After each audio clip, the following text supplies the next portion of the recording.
أعوذ بالله من الشيطان الرجيم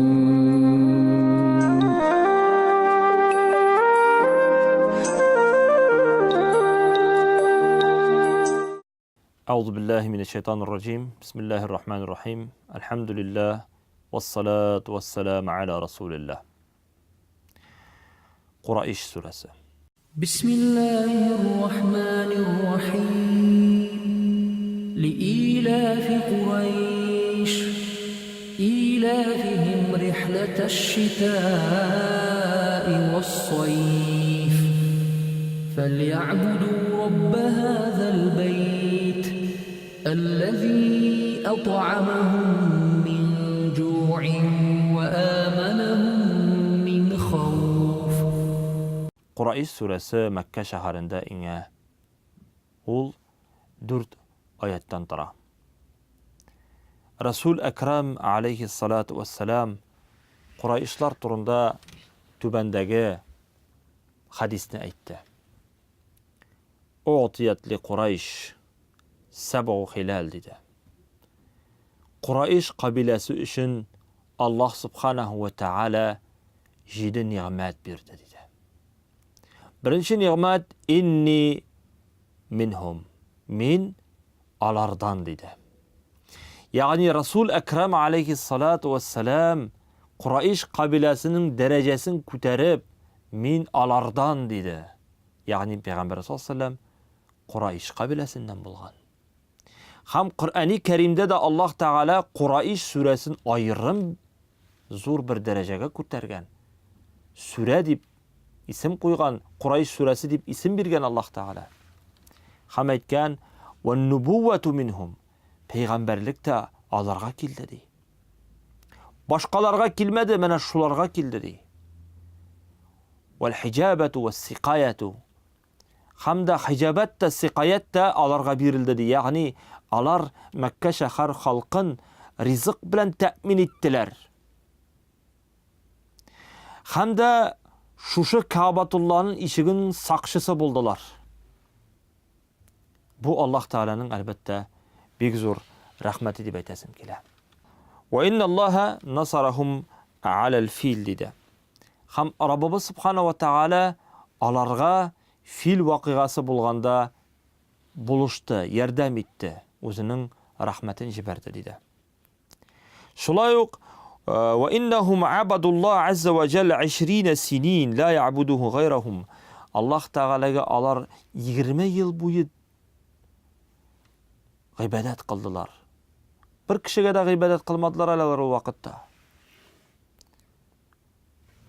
Alardan başka bir zatlar da Rabbi Allah Teala'nı tanımaganlar. Bütün yerde şirik hem müşrikler idi. Ve innallaha anzala fihim suretun minel Kur'an. Allah alar turunda Kur'an'da ayrım bir sure indirdi. Sümme tela Resulullah sallallahu aleyhi ve sellem. Şundan sonra Resul Ekrem aleyhissalatu vesselam şu Kureyş suresini okudu. Bismillahirrahmanirrahim. لإلاف قريش إلافهم رحلة الشتاء والصيف. يعني معنى الإلاف الإلف يعني إلاف diyen sözün mağanası birleşmek mağanasındadır. Qurayş kabilesi birleşti diye Allah Teala. Hemen gaceplenmek diye. El-mutaallaka bil fil ba'daha. Yani fil vakıgasından sın alar bigrekte birleştiler. Ma kanu ya'lafunahu min rihleti şita ve sayf. Hamalar bigrekte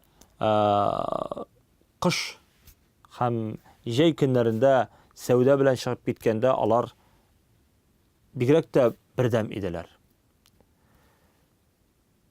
İlafihim rihlete şita'i ve sayf. Mana nakşuşu ayet alardan mana bu kışkı hem jey gününde kılgan sevdaları turunda söz ayet Allah Teala. Alarının jey hem kış günlerinde sevda bilen seferde yürülerinde birden bulularında да гаҗәпләнмәгез ди Аллаһ Субханаһу ва Тааля. Алар Курайш кабиләсе җәй көнендә бер мәртәбә һәм кыш көненә бер мәртәбә Шәмгә яки Йәмәнгә сәфәр итәләр иде. Ягъни сәүдә эшләре белән барып, һәм шушы сәфәрләре белән Аллаһ Тааляның ярдәме белән уңышлы булып Мәккә кайтып, ризык белән тәэмин итеп торалар иде. Ну, кайбер галимнәр әйтәләр, менә нәкъ менә кыш көнендә алар Йәмәнгә барганнар, җәй көнендә алар Шәмгә барганнар дип. Һәм инде ризык киемнәр алып кайталар иде. Һәм алар Раббыбыз Субханаһу ва Тааля әйтә: "Аминуна, мутмаиннуна", тынычлык белән кайталар иде. Раббыбыз Субханаһу ва Тааля бу турыда үзе әйтә: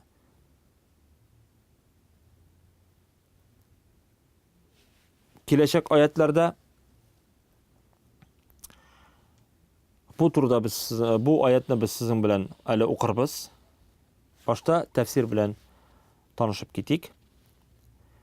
Һәм инде алар тынычлык белән, рәхәтлек белән Йәмәнгә дә, Шәмгә дә барып кайталар иде дип әйтелгән. Һәм аларга бер нинди юлбасарлар, бер нинди әшәке кешеләр килеп аларга зарар китермәделәр. Чөнки кешеләрнең күбесе Мәккә халкын беләләр иде, һәм алар турында шушындай сүз әйтәләр иде: "Һаулаи җирануллаһи, ау җирану бәйтиллаһи". Ягъни алар әйтәләр иде, алар Аллаһ Тәгаләнең йортын саклаучылар, Аллаһ Тәгаләнең күршеләре, Аллаһ йортының күршеләре дип әйтәләр иде. Һәм аның харам булган җирендә яшәүчеләр, аларга тию ярамый. Һәм шуңа күрә Аллаһ Тәгалә менә шулай итеп аларны икрам кылып, аларны хөрмәт итеп, һәрбер төрле менә шушы зарардан саклый иде. Һәм бу ниғмәт турында Аллаһ Тәгалә аларга менә шушы сүрәдә хәбәр бирә дә инде, искә төшерә. Аларны берләштерер өчен һәм алар Раббыларын шөкер кылып, аңа күбрәк гыйбадәт кылсыннар өчен. Һәм әйтә Аллаһ Тәгалә: "Фәлиябуду Рабба һазал бейт". Ягъни алар иман китереп, ушбу Кәгъбәтуллаһның Раббысына гыйбадәт кылсыннар диде. Һәм биргән ниғмәтләренә шөкер кылсыннар диде. Монда фә керә. Фәлиябуду, вәлиябуду түгел. Ва белән дә әйтергә була, фә белән дә әйтергә була. Әгәр дә фә дигән сүзе бар икән, демәк монда шарт кую мәгънәсендә. Ягъни Аллаһ Тәгалә әйтә безгә. Менә шушы Коръән аяты буларак ул бөтенебезгә дә кагыла. Ләкин Курайш кабиләсенә мөрәҗәгать итү бу. Әгәр дә Раббыгызга биргән ниғмәтләре өчен гыйбадәт кылсагыз, Аллаһ Субханаһу ва Тааля сезгә тагын да күбрәк үзенең ниғмәтләрен арттырыр. Әгәр дә сез аның менә шушы биргән ниғмәтләре кичкенә генә булса, сезнең өчен ул кичкенәдер, шу кичкенә генә булган ниғмәтләре өчен дә гыйбадәт кылмасагыз, шушы ниғмәтләр килгәне өчен булса да ниғмәтләр кыл. Чөнки алар бит яшәделәр шушындай урында, Аллаһ Тәгалә аларның ризык ишеген ача. Чөнки алар яшәделәр шундай урында, кайда бер нинди ризык юк, бер нинди үсемлек юк. Бөтен җирдә кырылык, бөтен җирдә ничек дип әйтим сезгә, бер ризык та үсми, бер су да акмый, Зәмзәм суыннан кала. Менә шушында җирдә яшиләр иде алар. Әмма ләкин Аллаһ Тәгалә әйтә: "Аллази ат'амахум", ул сезне ризыкландырды. Ризык юк иде анда, бер нәрсә юк анда, ләкин Аллаһ Тәгалә сезне ризыкландырды. Мин җу', ачлыктан коткарды. Ва аманахум мин хауф, һәм шушы һәр төрле куркулардан, һәр төрле шушындай авырлыклардан сезне коткарды. imin qildi deydi Rabbimiz subhanahu wa ta'ala. Şuna görə muhtaram aziz qardaşlarım, alarning kubisi albatta o vaqtda putlarga tapınalar idi. Rabbimiz subhanahu wa ta'alaga kufrlik keltiralar edi. Ham Rabbimiz subhanahu wa ta'ala mana shu surani indirib, alarga esga tushirdi. Qarag'iz, ko'pmi ne'mat Alloh sizga beradi. Sizning putlaringiz tugul, sizning sinlaringizda tugul, Allohning rahmati borsida. Bu Alloh taolaning rahmati Quraysh qabilasina. Alloh subhanahu wa ta'ala alarga shu yerdamin Allah'ın yurtini saqlagan, haram yerinde hacılarga yordam etken, alarga sular hamda indi rizqlar ta'min etkenleri için, Ka'batullah'ni saqlaganları için, anga hürmet ko'rsatganlari için ul vaqtda alarda zo'r darajalar bulgan alarning ham indi shundan da alar zo'r darajalarga erishdi. Alloh taolo alarga shu Abraha bilan buluştu.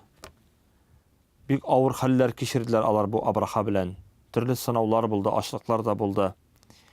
Lakin Allah bir ne kadar vakit uzgandan soň alarga Allah subhanahu wa ta'ala Allah Ta'alaga şirk ketire başladılar. Küfürlük kıla başladılar. Bu nimetke küfürlük bilen cevap verdiler. Yalganlık bilen cevap verdiler. Peygamberimiz sallallahu aleyhi ve sellem'ni peygamberge sanamadılar. Allah'ın nimetin kiri qağa başladılar. Mana şu surəni Allah Taala onları indirdi, alarga esga düşürür için.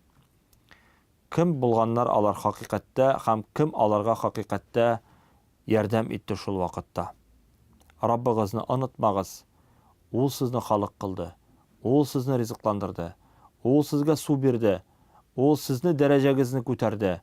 Bir nindi putta tugul, bir nindi aqshada tugul, bir nindi alla nindi zo'r kishida tugul. Allah qana bütün işlerimizni başqara. Ul g'ana bizga yordam etuvchi, u g'ana rizqlantiruvchi. Mana bu ishonish, tavakkal har vaqtda da bo'ladi. Vassalamu alaykum va rahmatullohi va barakatuh.